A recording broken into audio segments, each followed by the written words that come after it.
As far as I know, no one's written a song called Pretty as a Swastika. And the record company wanted me to take it off the record because they thought, oh Lord, what's, people are gonna... I don't see a picket sign of people outside saying, no more Manson, Swastika, Pretty. To me, it's one of the more romantic, interesting things I've said. Is it a compliment? What is it? Is it political? I don't know. It's not even the symbol. So when they said that, I tolerated them, and then they inspired me to really get to the heart of the matter. I make something, and when I'm done making it, fortunately, the way the world does work now, I can just give that to the world. What comes in a plastic box and is in a store, I don't give a shit what that is. They can change that, they can do whatever they want. If they're allergic to money and they don't want to, whatever. So, no swastika, I said, okay, pretty as a dollar sign. Because that's their fascism now. I mean, there's nothing more fascist now than money. Everyone knows that, everyone gets it. They essentially wanted to create a new curse word. I wasn't using a symbol, then they tried to say, well, for sure, Germany won't tolerate it. Well, no disrespect, and I love to say no disrespect, because you could say no disrespect, but you're a cocksucker. It's like it's a free, no disrespect, but go fuck yourself.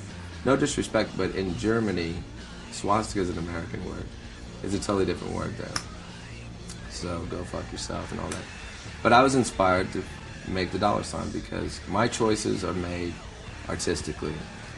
Their choices are made financially.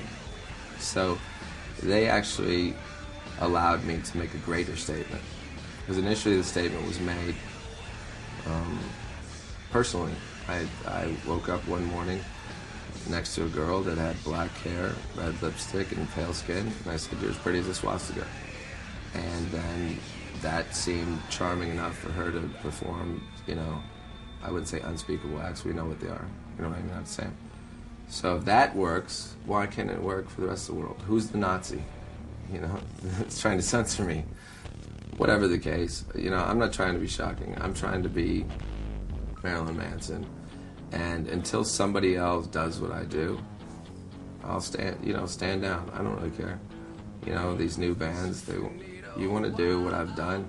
Look, I'm doing what other people have done. I'm inspired by Bowie, Prince, Madonna, Alice Cooper. But I have no problem saying that. And I just try and take that and make it my own. Salvador Dali said something along the lines of, anyone who doesn't steal and make it their own isn't an artist. And nothing new exists under the sun. There's only new ways to destroy what already exists. And as an artist, you create things.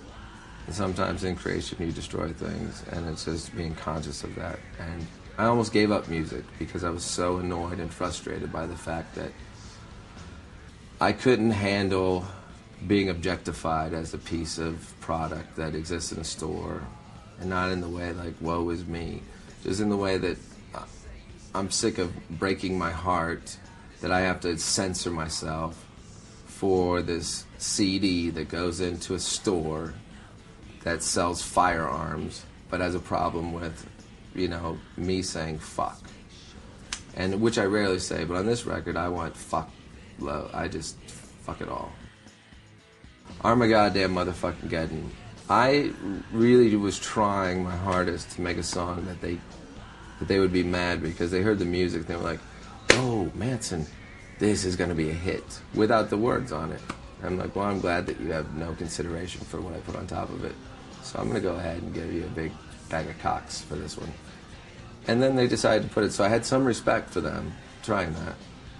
And the song, which ends with fuck the goddamn TV and the radio, I'm taking credit for the death toll.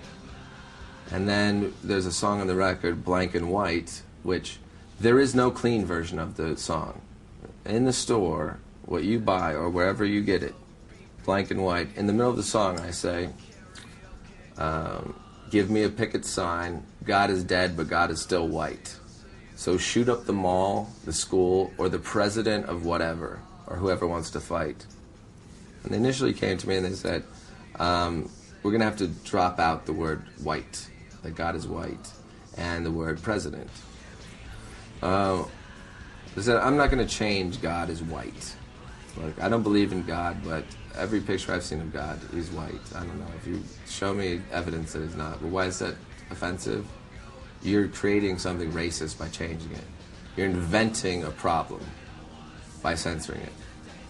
And I get the shoot the president is something that you cannot say. It's illegal. However, I didn't say that.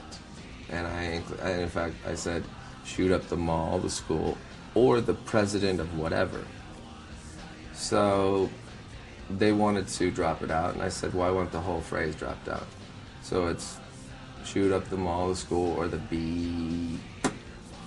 And early in the song, I say, all you fuckers vote beep, beep, beep. So artistically, it made me happy that, you know, I could mock the fact that the song is about censorship and about the day that the New York Times said God is dead, and that the suffragettes protested, and there was a protest of freedom of speech, and people held up blank white picket signs. That's what the song is about. And then they censored that.